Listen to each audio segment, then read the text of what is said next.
Hello friends, this is Prashant. நேற்று பார்த்தீங்கன்னா Sunday ஸ்பெஷல்ன்றதால நம்ம வீட்டில் பார்த்தீங்கன்னா பிரியாணி செஞ்சுருந்தோம். ஸோ நான் தான் பண்ணியிருந்தேன். நமக்கு பார்த்தீங்கன்னா கொஞ்சம் குக்கிங்கும் வரும். ஸோ வீட்டில் கொஞ்சம் ட்ரை பண்ணி பார்த்துருந்தோம். ஸோ பிரியாணி பார்த்தீங்கன்னா ரொம்பவே நல்லா வந்திருக்கு. ஸோ இந்த வீடியோ மிஸ் பண்ணாமல் பாருங்கள், ரொம்பவே இன்ட்ரெஸ்டிங்காக இருக்கும்.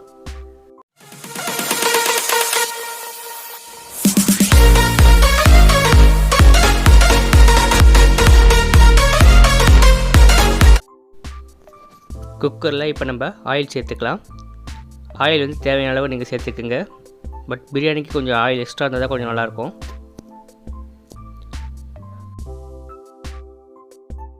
நெய் சேர்த்துக்கலாம். நெய் வந்து 2 ஸ்பூன் சேர்த்துக்குங்க.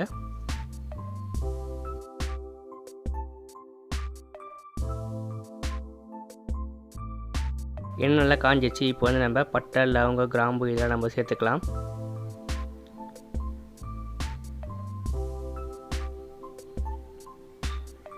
லைட்டாக மிக்ஸ் பண்ணி விட்டுக்குங்க.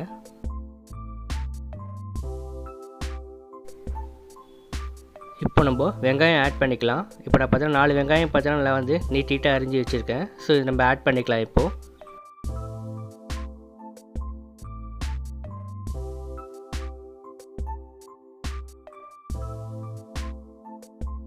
கூடவே பார்த்தீங்கன்னா 4 பச்சை மிளகாய் ஆட் பண்ணியிருக்கேன் நான்.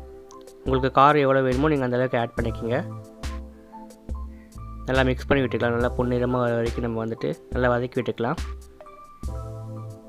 இப்போ வந்து நம்ம இஞ்சி பூண்டு வந்து நம்ம 50 கிராம் சேர்த்துக்க போகிறேன்.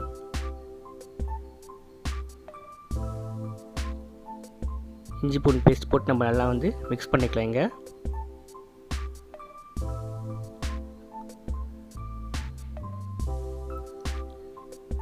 நெக்ஸ்ட் வந்து நம்ம தக்காளி ஆட் பண்ணிக்கலாம். தக்காளி பார்த்தீங்கன்னா ஒரு 4 எடுத்துருக்கேன் நான். தக்காளி பார்த்தீங்கன்னா பிரியாணிக்கு கொஞ்சம் கம்மியாக இருந்தால் தான் நல்லாயிருக்கும். அப்போ தான் உங்களுக்கு அந்த புளிப்பு வராது. இப்போ நல்லா போட்டு மிக்ஸ் பண்ணிக்கலாம்.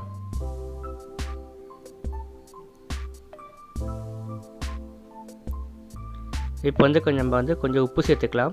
இன்னும் கொஞ்சம் பார்த்தீங்கன்னா உங்களுக்கு சீக்கிரமாகவே தக்காளி வதங்கிடும். நல்லா போட்டு தக்காளி மிக்ஸ் பண்ணிக்கலாம். தக்காளி நல்லா இப்போ நமக்கு வதங்கிடுச்சு. இந்த ஸ்டேஜில் நம்ம வந்துட்டு கறியை ஆட் பண்ணிக்கலாம். சிக்கன் பார்த்தீங்கன்னா நான் 1 கிலோ எடுத்துருக்கேன். ஸோ இந்த சிக்கன் நம்ம ஃபுல்லாக அப்படியே ஆட் பண்ணிக்கலாம்.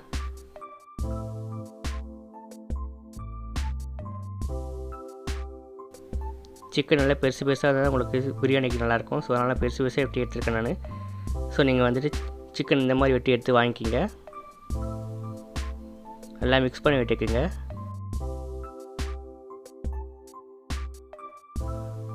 இப்போ வந்து நம்ம உப்பு ஆட் பண்ணிக்கலாம் கொஞ்சோண்டு.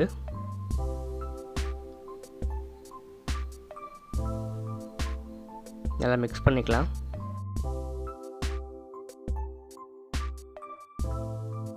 இப்போ வந்து நான் பார்த்தா தயிர் ஆட் பண்ணுறேன். தயிர் பார்த்தீங்கன்னா ஒரு 200 ml ஆட் பண்ணுறேன்.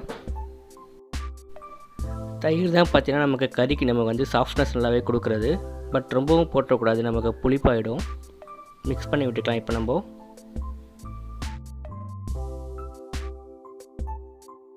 இப்போ வந்து பார்த்தீங்கன்னா நான் வந்துட்டு கொத்தமல்லி, புதினா நம்ம ஆட் பண்ணிக்கலாம்.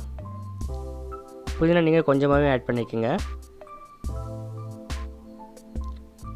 போட்டு மிக்ஸ் பண்ணிக்கலாம் நம்ம இப்போது.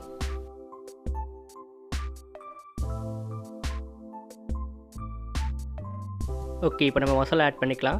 கரம் மசாலா பார்த்தீங்கன்னா 10 கிராம் எடுத்துருக்கேன். 10 கிராம் போட்டுக்கலாம். பிரியாணி மசாலா வந்துட்டு ஒரு 5 கிராம் போட்டுக்கலாம். கம்மியாகவே போட்டுக்கலாம் பிரியாணி மசாலா. நம்ம ஆச்சி மசாலா பார்த்தீங்கன்னா வந்துட்டு ஒரு 4 டீஸ்பூன், அதாவது 15 கிராம் போட்டுக்கலாம். நீங்கள் நல்லா காரம் சாப்பிடுவீங்க, இன்னும் கொஞ்சம் காரம் நீங்கள் ஆட் பண்ணிக்கலாம். மல்லித்தூள் ஒரு 5 கிராம் போட்டுக்கலாம். இப்போ நல்லா போட்டு நம்ம மிக்ஸ் பண்ணி விட்டுக்கலாம். நல்லா மிக்ஸ் பண்ணி விட்டுக்கலாம் மசாலா கூட. இப்போ கறியை நல்லா மிக்ஸ் பண்ணிக்கோங்க. நல்லா உங்களுக்கு கிரேவி மாதிரி வரணும் நல்லாவே.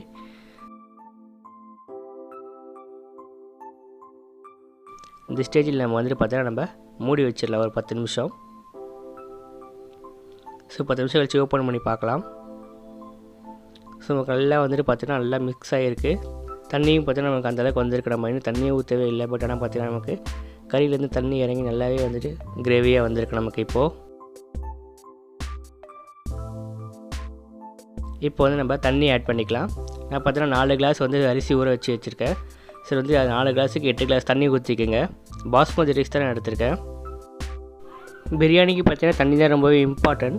ஸோ தண்ணி நீங்கள் அதிகமாக வச்சிங்கன்னா பார்த்தீங்கன்னா குழஞ்சிரும், கம்மியாக வச்சிங்கன்னா பார்த்தீங்கன்னா உங்களுக்கு அடி பிடிச்சிரும். ஸோ கரெக்டான அளவு வந்து நீங்கள் தண்ணி வச்சுக்கோங்க. இப்போ நம்ம உப்பு ஆட் பண்ணிக்கலாம். உப்பு ஆட் பண்ணிவிட்டு டேஸ்ட் பார்த்துக்கோங்க. இப்போ இதை வந்துட்டு நம்ம ஒரு 15 நிமிஷம் மூடி வச்சுக்கலாம். நல்லா வந்துட்டு கொதி வரட்டும் நமக்கு. ஸோ 15 நிமிஷம் கழிச்சு ஓப்பன் பண்ணி பார்க்கலாம். இப்போது நல்லா பார்த்தீங்கன்னா நமக்கு வந்து நல்லா கொதி வந்திருக்கு. இந்த ஸ்டேஜில் கறி நல்லாவே நமக்கு வெந்திருக்கும். நமக்கு ஆயிலும் பார்த்தீங்கன்னா நமக்கு தனித்தனியாக கரெக்டாக வந்திருக்கு, பிரிஞ்சு வந்திருக்கு. ஸோ இந்த அளவுக்கு இருந்ததுன்னா உங்களுக்கு பிரியாணி வந்துட்டு பார்த்தீங்கன்னா ஒட்டாமல் வரும். உங்களுக்கு அடியும் பிடிக்காது உங்களுக்கு அந்த அளவுக்கு குக்கரில் வைக்கும்போது. ஸோ இப்போ நம்ம வந்துட்டு அரிசி ஆட் பண்ணிக்கலாம். நான் பார்த்தீங்கன்னா பாஸ்மதி ரைஸ் தான் ஆட் பண்ணுறேன். 4 கிளாஸ் பார்த்தீங்கன்னா நம்ம வந்துட்டு ஊற வச்சுருக்கோம். ஒரு 10 நிமிஷம் நீங்கள் ஊற வச்சா போதும்.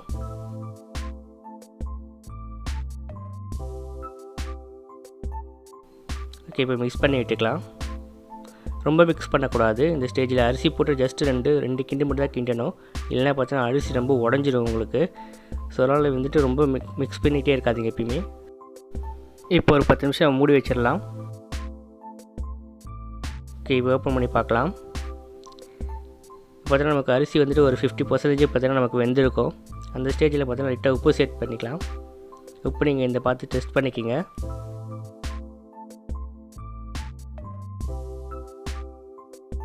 இப்போ பார்த்தீங்கன்னா அடியிலேருந்து லைட்டாக மட்டும் ஒரே கிண்டு மட்டும் கிண்டி விடுங்க. அப்போ தான் பார்த்தீங்கன்னா உங்களுக்கு அந்த தண்ணியெலாம் கீழே இறங்கும்.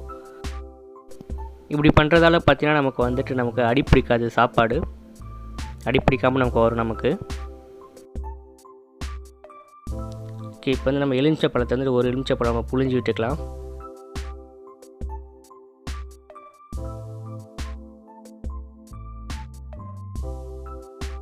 லாஸ்ட்டாக நம்ம கொஞ்சோண்டு கேசரி பவுடர் வந்து நம்ம ஆட் பண்ணிக்கலாம். ரொம்ப ஆட் பண்ணிடாதீங்க நீங்கள்.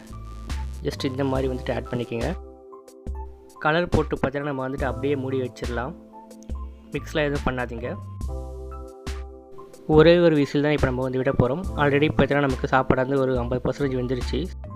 ரொம்ப விசில் விட்டால் பார்த்தீங்கன்னா அடி பிடிச்சிரும். அப்புறம் பார்த்தீங்கன்னா சாப்பாடு குழஞ்சிரும். விசில் வந்துருச்சு. இப்போ நம்ம குக்கர் ஆஃப் பண்ணிடலாம். விசில் வந்ததுக்கப்புறம் பார்த்தீங்கன்னா நம்ம வந்துட்டு ஒரு 3/4 மணி நேரம் பார்த்தீங்கன்னா தம்மிலே இருக்கணும். ஸோ நீங்கள் எந்தளவுக்கு தம் வைக்கிறீங்களோ அந்தளவுக்கு பார்த்தீங்கன்னா சாப்பாடு உங்களுக்கு நல்லாவே வந்திருக்கு உங்களுக்கு. இது இப்போ ஓப்பன் பண்ணி பார்க்கலாம். இது பார்த்திங்கன்னா நமக்கு வந்து பிரியாணி ரொம்பவே சூப்பராக வந்திருக்கு. அந்த அரிசிலாம் பாருங்கள் ரொம்பவே நீட்டாக இருக்கும். அரிசி உடையாமல் வந்திருக்கும். கலர் கூட பார்த்திங்கன்னா நம்ம வந்துட்டு கடையில் வாங்குகிற ஃப்ளேவர் கலர் மாதிரியே எப்படியே இருக்கும் உங்களுக்கு. ஸோ இந்த மாதிரி நீங்கள் வந்து வீட்டில் ட்ரை பண்ணி பாருங்கள். வேறு பவுலுக்கு இப்போ வந்து நம்ம ஷிஃப்ட் பண்ணிடலாம். சாப்பாடு கூட ஒட்டவே இல்லை பாருங்கள். அரிசி நல்லா வெந்திருக்கு நமக்கு. ரொம்ப குழைய கூட இல்லை பிரியாணி. ஸோ ஆல் தான் ஃப்ரெண்ட்ஸ், ரொம்பவே சிம்பிள் தான் நம்ம பிரியாணி வீட்டில் செய்கிறது. ஸோ நீங்களே ட்ரை பண்ணி பாருங்கள். இந்த வீடியோ உங்களுக்கு பிடிச்சிருந்தால் லைக் பண்ணுங்கள், கமெண்ட் பண்ணுங்கள், மறக்காமல் நம்ம சேனலுக்கு சப்ஸ்கிரைப் பண்ணுங்கள். நம்ம நெக்ஸ்ட் வீடியோ பார்க்கலாம் ஃப்ரெண்ட்ஸ். தேங்க்யூ.